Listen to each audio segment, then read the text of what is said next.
Now, what about hard power skills? It seems to me there are two that are dominant there. One is organization. And organization means the ability to manage information flows and reward systems. And very often there's the feeling, oh, organization, how tedious. That's management, not leadership. Indeed, the Harvard Business School 30 years ago developed this distinction between managers and leaders. And managers, those were, just routineers, regular types. Leaders, these were the stellar types. In fact, we need to overcome that. We need to think of leaders as managers, because the leader who doesn't manage can create quite disastrous consequences. One way to think about this is to compare the two Bush presidencies.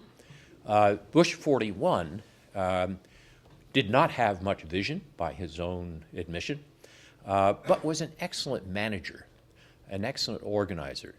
He had Brent Scowcroft make sure that the trains of information that came into him from all over made him knowledgeable about the center of the process, everything that was going on.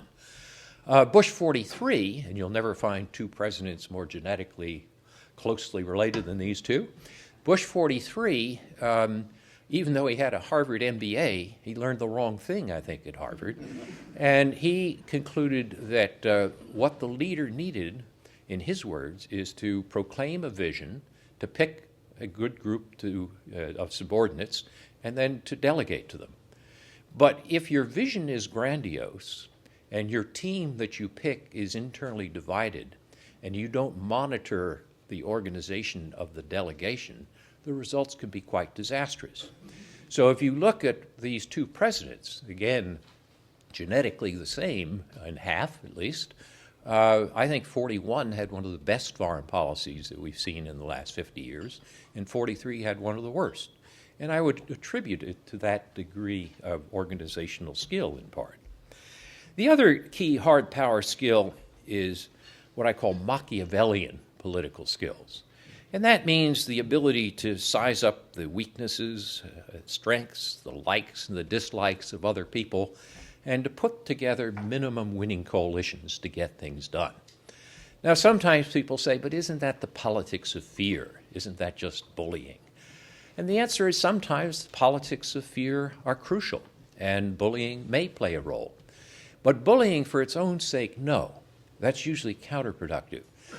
What's important is what the psychologist Rod Kramer at Stanford Business School calls bullies with a vision. And probably the paragon case here would be Hyman Rickover, the father of the nuclear navy. Now, if you think of Admiral Rickover, and you don't know anything about him, Admiral, you think of some tall warrior, swashbuckling, standing on the prow of a battleship or something. Actually, Rickover was a very small man, near the bottom of his class in Annapolis, but he had two extraordinarily important Machiavellian political skills. One was he knew how to work the Congress around the bureaucracy to get resources, and the second was that he set exacting standards. He was going to develop a nuclear navy accident-free, and he did. And he did it by essentially bullying young people to exacting standards.